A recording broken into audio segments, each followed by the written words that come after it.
पुणे नाशिक रेल्वेच्या चक्काजाम आंदोलनाच्या संदर्भात आपल्या पुणे ते नाशिक या दरम्यान असणारे सर्व तालुक्याचे प्रत्येक आमदार यांनी मुंबईला एकत्रित बैठक घेतली होती. विखे पाटलांच्या नेतृत्वाखाली बैठक झाली.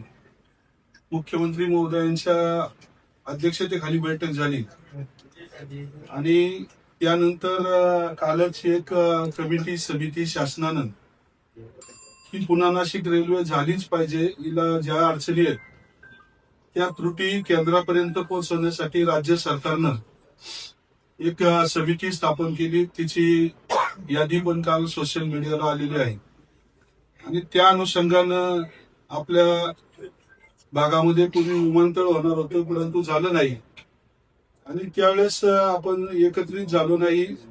त्याचा फटका आज खेड तालुक्याच्या विकासाला बसलेला आहे. अशाच पद्धतीनं पुणे नाशिक रेल्वे गेल्या 15 वर्षापासून तिचं सर्वेक्षण चालू आहे. लोकांच्या काहींच्या जमिनीचे खरेदी करत झाल्यात, काहींचे व्हायचे आहेत, परंतु अलाइनमेंट इस्टिमेट सगळ्या गोष्टी फायनल झाल्या, परंतु काय माशी शिंकली काय माहित नाही. परंतु केंद्रीय मंत्र्यांनी अचानकपणे हा प्रकल्प रद्द करण्याची घोषणा केली आणि रद्द केल्याच्या नंतर हे सर्व तालुक्यातील जनता आता आक्रमक झालेली आहे आणि त्या सर्व जनतेनं चक्काजाम आंदोलन करायचं ठरवलेलं आहे. त्या निमित्तानं प्रत्येक तालुक्यामध्ये काल परवापासून 3-4-5 दिवस बैठका चालू आहेत आणि सत्यजित तांबे आपले विधान परिषदेचे संगमनेरचे आमदार यासाठी प्राधान्यानं पुढाकार घेत आहे. त्यांची जवळजवळ 15-20 लोकांची टीम, मी असेल, सुधीर भाऊ असतील, आबा असतील, आपल्या महत्वाच्या मंडळींना भेटीगाठी घेऊन गेलेले आहे आणि रात्री सुद्धा आपल्या शरददादा सोनवणे यांनी सुद्धा, वळसे पाटील साहेब असतील, पुढे आपले सगळे प्रत्येक आमदार असतील, यांचे सुद्धा एकमेकाशी संवाद झाला की ही चक्काजाम आंदोलन आपण व्यवस्थितपणे पार पाडायचे. त्यामुळे लोकांना या गोष्टीची भावना, महत्व यापूर्वी पटलेलं आहे, परंतु आक्रमकपणे पटवण्याचं काम आपलं सगळ्यांचं आहे. त्यामुळं प्रत्येक आज ही पक्षाची बैठक म्हणून बोलतोय. आज संध्याकाळी तालुक्याच्या वतीनं आव्हान करून सर्व पक्षीयांना आव्हान आमदार यांना त्यांनी करणार आहे, परंतु पक्षाचा शाखा प्रमुख, विभाग प्रमुख, गट प्रमुख, सगळे पक्षाचे कार्यकर्ते, उपतालुका प्रमुख, जिल्हा प्रमुख, उपजिल्हा प्रमुख, महिला संघटना, युवा संघटना आणि इतर संलग्न सर्व संघटना, त्याचबरोबर पंचायत समिती सभापती, उपसभापती सर्व सदस्य, जिल्हा परिषदचे आपले सर्व सदस्य, मार्केट कमिटीचे सभापती, उपसभापती, सर्व संचालक, खरेदी विक्री संघाचे अध्यक्ष, उपाध्यक्ष, सर्व संचालक आणि आपल्या बरोबर असणारे सर्व हितचिंतक यांना प्रथमतः आज आवाहन करण्यासाठी आपण ही मीटिंग आज या ठिकाणी आयोजित केलेली आहे. जिल्हा परिषदचे काही सदस्य जरी या ठिकाणी नसले तरी त्यांचे कौटुंबिक प्रतिनिधी या ठिकाणी उपस्थित आहेत.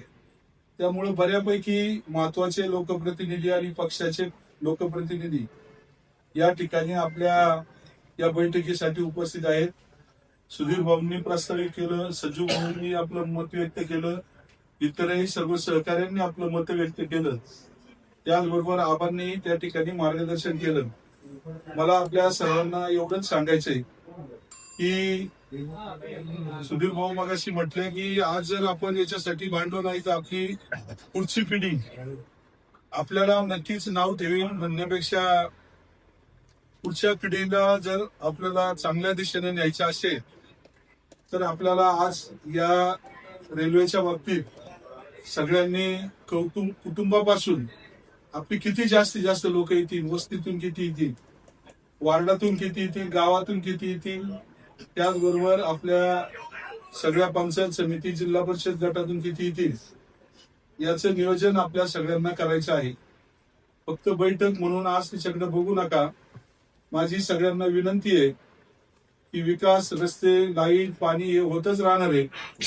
नैसर्गिक आपत्त्या दुर्दैवानं काही येतात ते येऊ नयेत, परंतु अशा काही गोष्टी घडत राहतात. परंतु भविष्यासाठी जर आपल्या भागातून रेल्वे गेली तर दुसरा कोणताच प्रोजेक्ट आता आपल्याकडे राहिला नाही. कारण MIDC इतर सगळ्या गोष्टी आता परिपूर्ण होत आलेल्या आहेत.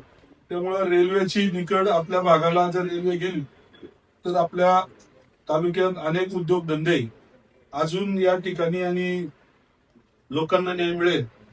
त्यामुळं आता आपण सुरुवातीपासून छोट्या गोष्टीपासूनच नियोजन केलं.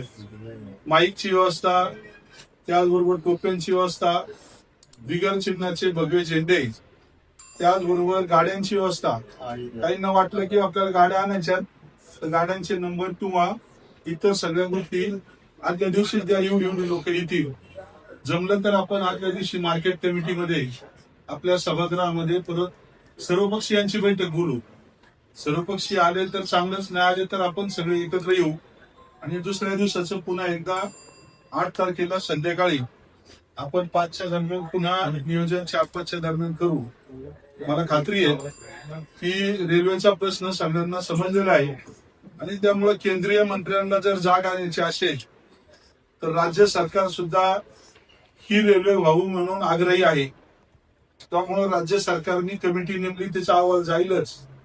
परंतु प्रत्येक चौकामध्ये सोशल मीडियाच्या माध्यमातून सर्व चॅनलला आबांनी सांगितल्यानुसार सगळ्यात जास्त गरज खेड तालुक्याला कशी आहे याची जर आपल्याला तिथपर्यंत पोहोचवायचं असेल तर आपल्याला जास्त लोक या आंदोलनाला जमा करावी लागतील. आपण सर्वांना विनंती आहे की आपण आपला आजपासून सोशल मीडिया असेल, आपल्या कार्यालयातून फोनद्वारे असेल किंवा प्रत्येकाला काही न जमलं तर स्पीकरची गाडी लावा.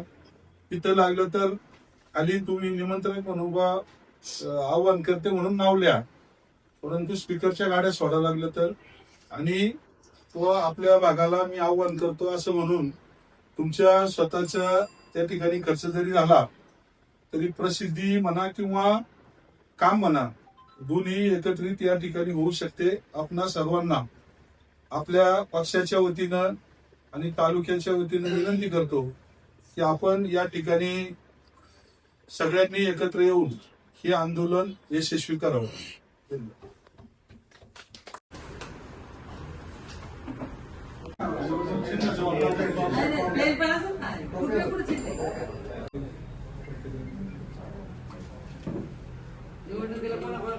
चिंबरून लोक मिळायचे.